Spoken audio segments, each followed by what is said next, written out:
Merci d'être sur la télévision Labari pour suivre le journal de ce jour, mardi 18 mars 2025, correspondant à la 18e journée du mois béni de Ramadan. Mesdames, Messieurs, bonsoir, bonne rupture et bienvenue à tous. La Haute Autorité de Protection des Données à Caractère Personnel, HAPDP, a organisé ce mardi 18 mars 2025 une session de formation au Centre de conférence internationale Mahatma Gandhi de Niamey. Une conférence pour renforcer les capacités des administrateurs délégués, des agents communaux et des leaders d'opinion du chef-lieu de la région de Niamey sur la gestion des données personnelles qui est de nos jours un enjeu majeur pour les collectivités locales. Nous rapportent Sakina Sadou Gazibo et Ibrahim Abdou. Les premiers garants de la gestion des données personnelles au sein des collectivités, les administrateurs délégués, certains agents communaux et leaders d'opinion de la région de Niamey sont appelés à maîtriser les enjeux liés à la protection des informations des citoyens. C'est dans cette optique que la Haute Autorité de Protection des Données à Caractère Personnel HAPDP a initié cette session de formation visant à renforcer leurs compétences et à assurer une meilleure application du cadre légal en vigueur. Dans son allocution, le gouverneur de la région de Niamey s'est apaisanti sur la mission principale de l'institution.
Quant au président de la HAPDP, en lançant les travaux de cette rencontre, il n'a pas manqué de souligner l'importance de celle-ci.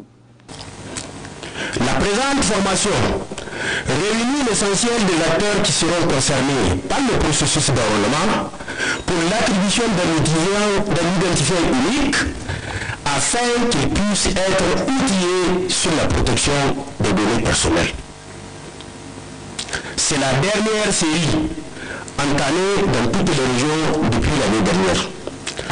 Ainsi, les administrateurs délégués, les agents d'état civil, les greffiers et les leaders d'opinion vont s'imprégner des principes de base sur la protection des données à caractère personnel pour insuffler la confiance au sein des populations. C'est certainement à ce prix que le projet WUI pourra se déployer aisément partout où se trouve sa cible. La confidentialité des données personnelles ainsi que leur sécurisation sont en effet considérées aujourd'hui comme un droit fondamental protégé par une législation très stricte. En souhaitant plein succès à nos travaux, je déclare ouverte la formation sur la protection des données à caractère personnel en lien avec le système d'identification unique des personnes. Structurée autour de plusieurs communications, cette formation met l'accent sur le cadre juridique et institutionnel, les responsabilités des acteurs locaux, ainsi que les bonnes pratiques en matière d'hygiène numérique. À travers ces échanges, la HAPDP entend sensibiliser les participants aux risques liés à la gestion des données et renforcer leur engagement en faveur de leur protection. Merci Sekina. Le Fonds de la solidarité pour la sauvegarde de la patrie, FSSP, a organisé ce mardi 18 mars 2025 une rencontre avec les leaders influenceurs, les journalistes et autres leaders d'opinion. C'était au palais de congrès de Niamey. Une rencontre pour faire le bilan de la gestion du fonds collecté depuis l'installation de ce fonds de solidarité. Précision Ismaël Moumouni, Aboubakar Soleil. C'est à cœur ouvert et sans langue de bois que le Fonds de solidarité pour la sauvegarde de la patrie FSSP a échangé avec les artistes, journalistes et autres leaders d'opinion sur le bilan de sa gestion et cela dans le cadre de la redevabilité. Cette rencontre est mise à profit par la responsable du FSSP pour éclairer les lanternes des Nigériens et au-delà sur les ressources mobilisées, les dépenses effectuées et les secteurs bénéficiaires. Le Fonds de solidarité a deux catégories de ressources. Nous avons des ressources qui sont les contributions volontaires, financières et en nature des Nigériens de manière globale, toutes catégories de secteurs confondus. Au titre de ces contributions volontaires, nous avons enregistré à cette date un peu plus de 9 milliards de francs CFA, dont moins de 4 milliards qui constituent les contributions en nature. Et au titre des prélèvements institutionnalisés dans divers secteurs, notamment 11 secteurs d'activité, nous enregistrons une somme d'environ d'un peu plus, disons, de 16 milliards de francs CFA, ce qui fait qu'à la date du 14 mars, quand nous avons fait la situation du reporting, on se retrouve avec un total de 26 milliards 37 millions de francs CFA comme ressources mobilisées pour le compte du Fonds de solidarité. Et ces ressources qui sont mobilisées ont été utilisées dans divers secteurs. Les fonds en espèces sont injectés essentiellement vers la sécurité, à plus de 80%.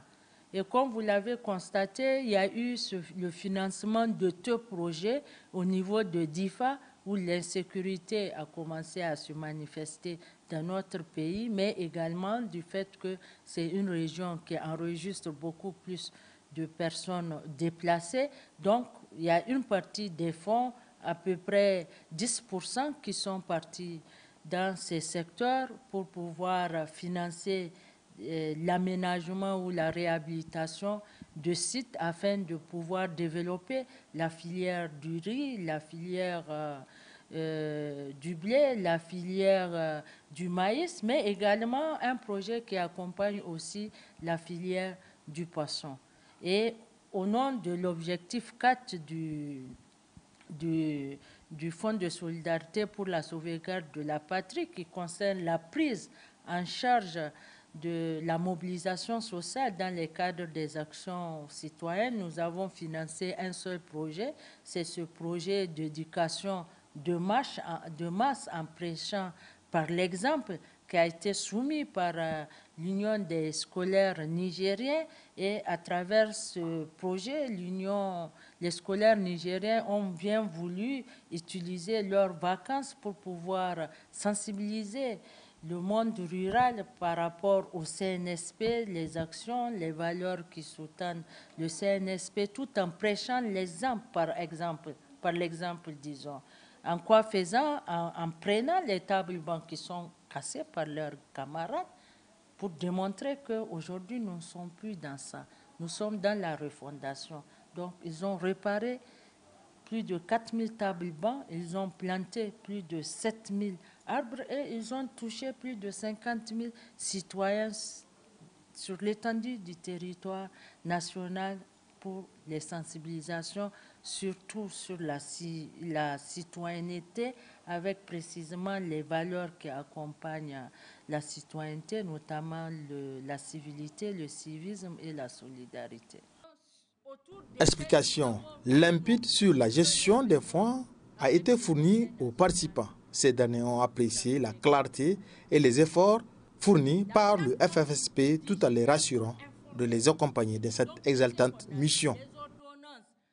Nous avons eu à échanger depuis le matin sur un peu le fonctionnement du fonds et aussi tout ce qu'il y a comme activité, n'est-ce pas, organisée par le biais du fonds de sa création à cette date.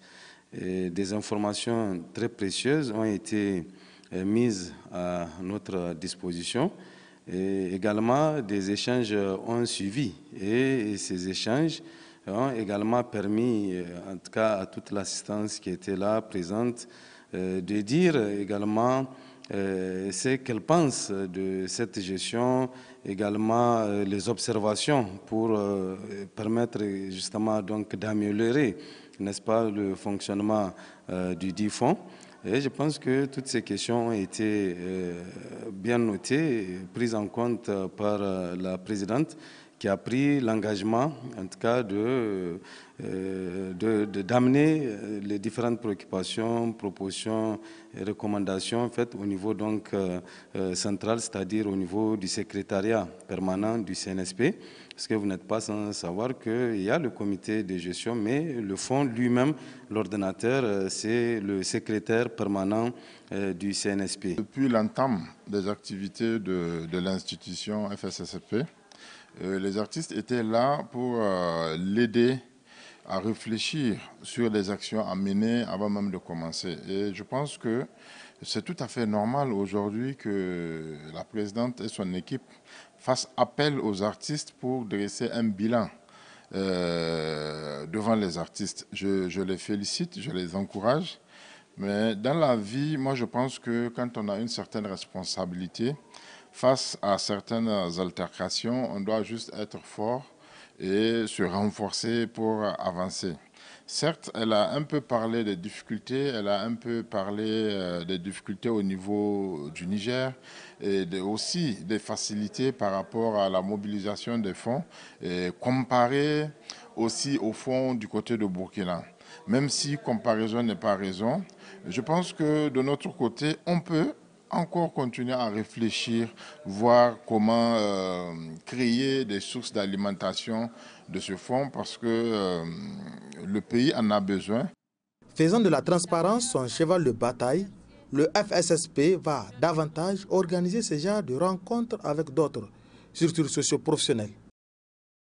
Merci Ismaël Moumouni. Rendons-nous à Dosso. Là-bas aussi, c'est pour parler d'une rencontre hier à la salle de réunion du gouvernorat entre le gouverneur de la région et les acteurs sociaux. Une rencontre qui avait pour ordre du jour l'enjeu sécuritaire. Cette rencontre a vu la participation du secrétaire général adjoint du gouvernorat, de la préfète du département et du représentant de la commune urbaine de Dosso, nous précise Boubacar Ibrahim et Soumel Abdoulaye. Il s'agit pour le gouverneur de la région de Dosso, à travers cette rencontre d'échange voulu interactif avec les responsables des organisations de la société civile de la région, d'évoquer la question sécuritaire, laquelle peu à peu est en train de toucher Dosso. Dans son mot introductif, le colonel-major Bana Alassane, tout en mentionnant les menaces qui guettent le pays, n'a pas manqué d'inviter les acteurs sociaux à se positionner face aux entreprises de déstabilisation de la nation. Le Niger fait face vraiment à des défis sécuritaires. On a des ennemis qui sont hors du pays. Il y a d'autres qui sont à l'intérieur du pays, qui cherchent à nous déstabiliser. Vous, en tant qu'acteur de la société civile, je voudrais vraiment vous exhorter à faire face à toutes les velléités qui peuvent entraîner la déstabilisation de notre pays. Nos ennemis qui sont à l'extérieur, il y en a qui sont au Bénin, au Nigeria, on les a chassés ici, Mais dites-vous bien que ces gens-là, leurs yeux sont braqués sur le Niger. Il y en a aussi à l'interne des gens qui leur portent main forte dans la déstabilisation. Donc, en tant qu'acteur de la société civile, je voudrais à ce que vous œuvrez dans le sens de l'apaisement. À l'issue de la rencontre qui a duré plus d'une heure d'horloge, les acteurs sociaux ont porté des appréciations sur l'initiative en question. Vraiment accueilli ce cadre, puisque c'est le premier cadre vraiment créé par ce gouverneur. Et il nous a vraiment ouvert ses bras et on est vraiment content de cette considération. Parce que vous n'êtes pas sans le savoir que la sécurité rime aussi avec le développement. Nous sommes vraiment menacés par deux frontières, la frontière béninoise et la frontière nigérienne. Donc vraiment, il y a de quoi vraiment de venir vraiment se concerter pour une vraiment prise de conscience. Je remercie le gouverneur pour avoir initié cette rencontre, parce que depuis qu'il est là, c'est la première rencontre qu'il a organisée entre lui et les organisations de la société civile. Et ça nous démontre à quel point il est ouvert, il est engagé à collaborer avec les organisations de la société civile. Et cette rencontre s'est apaisantie essentiellement sur l'aspect sécuritaire. Et donc vraiment cette démarche que le gouverneur a engagée, nous l'apprécions bien et nous sommes disposés à collaborer pour l'intérêt du pays et pour l'intérêt de notre région. Nous sortons satisfaits à partir du moment où le premier responsable de la région a lui-même eu l'idée de nous inviter pour venir s'asseoir autour de lui et parler des points clés, surtout de la sécurité qui est l'élément qui préoccupe tout le monde dans cette région présentement. On a dit au gouverneur, nous sommes une société civile constructive, une société civile qui propose et une société civile aussi qui dénonce quand ça ne marche pas. Nous avons eu déjà à saluer les premiers pas du gouverneur qui consiste à être à l'écoute, qui consiste à aller sur le terrain. Oui, et nous avons aussi sollicité à ce que les actions de développement soient considérées avec les actions de sécurité, soient considérées avec les actions de développement. Notons aussi qu'avant de clore la rencontre, le gouverneur a rassuré de son ferme engagement pour toutes les questions soulevées afin de parvenir à juguler efficacement les menaces sécuritaires. Merci Boubacar. Retour ici à Niamey où dans le discours qu'il a prononcé hier lundi 17 mars 2025 à l'ouverture de l'atelier de formation des formateurs des magistrats sur le renforcement des compétences des magistrats dans l'application des normes en matière de droits humains afin de garantir des décisions justes et de garantir un accès effectif à la justice pour tous. Le ministre nigérien de la Justice a pointé du doigt les organisations de défense des droits de l'homme qui se sont tues lors des sanctions prises contre le Niger et son peuple au lendemain des événements du 26 juillet 2023. On l'écoute. En dépit de tous les gages de bonne foi et de toutes les bonnes disponibilités dont notre pays a fait montre en adhérant aux instruments universels de promotion et de protection des droits de l'homme, et en s'acquittant régulièrement de ses obligations conventionnelles de production de rapports, de production et de soumission de rapports aux organes de traité et à l'examen périodique universel, quelle a été la surprise et la déception de notre pays de voir s'abattre sur lui et sur son peuple des sanctions aux antipodes de ses droits. Ces sanctions prises dans le cadre de la CEDEAO et de l'UMOA sur injonction de la France impérialiste, paternaliste, prête à recourir à tous les moyens, y compris la force, pour supprimer des vies, voire des communautés tout entières, comme elle en avait l'habitude, sans moindre élan humaniste lors des tristement célèbres périodes de la traite négrière, de la colonisation, des deux premières guerres mondiales et encore après les indépendances factices accordées à notre pays, ne visaient que la déstabilisation et le chaos pour notre pays et notre peuple. Où était les chancres des droits de l'homme lorsque tout un peuple subissait la privation de ses droits, de tous ses droits? Où était la solidarité promise par les organisations communautaires lorsque des millions de nos concitoyens vivaient l'embargo injuste et inhumain à nous imposer? Ces questions remettent au cœur de tous les débats l'universalité des droits de l'homme qui ne peuvent plus être perçus comme une fiction pour les uns et une réalité pour les autres. C'est le lieu d'interpeller les instances de droits de l'homme sur leur responsabilité de promotion et de protection des dits droits à travers les différents organes investis, des pouvoirs d'appréciation de leur mise en œuvre, que ce soit dans le cadre de comités conventionnels ou dans celui des mandats spéciaux. Pour le cas du Niger, il faut le souligner, les droits les plus fondamentaux de 26 millions de personnes ont été bafoués et ignorés sans que ces instances ne s'en émeuvent ou qu'elles fassent preuve d'empathie à l'égard de notre pays. En effet, il s'agit précisément d'interpeller toutes les agences spécialisées dans la protection et la promotion des droits de l'homme du système des Nations Unies et voire même les agences étatiques qui font le reporting de ces droits qu'ils qualifient ou apprécient de fois comme violation sectorielle, individuelle ou collective des droits de l'homme de tel ou tel groupe de personnes.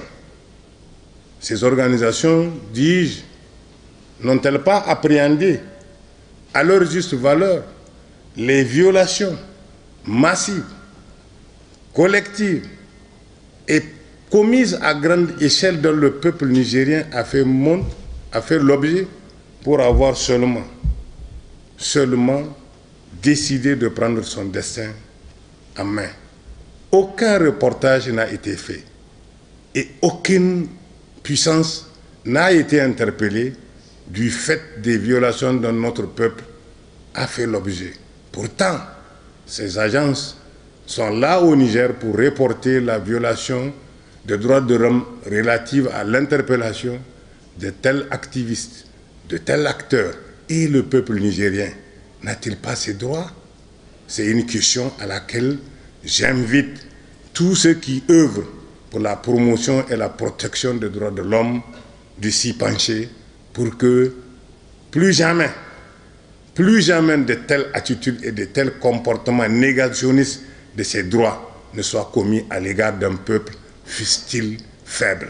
C'était là donc le ministre de la Justice, Alio Daouda.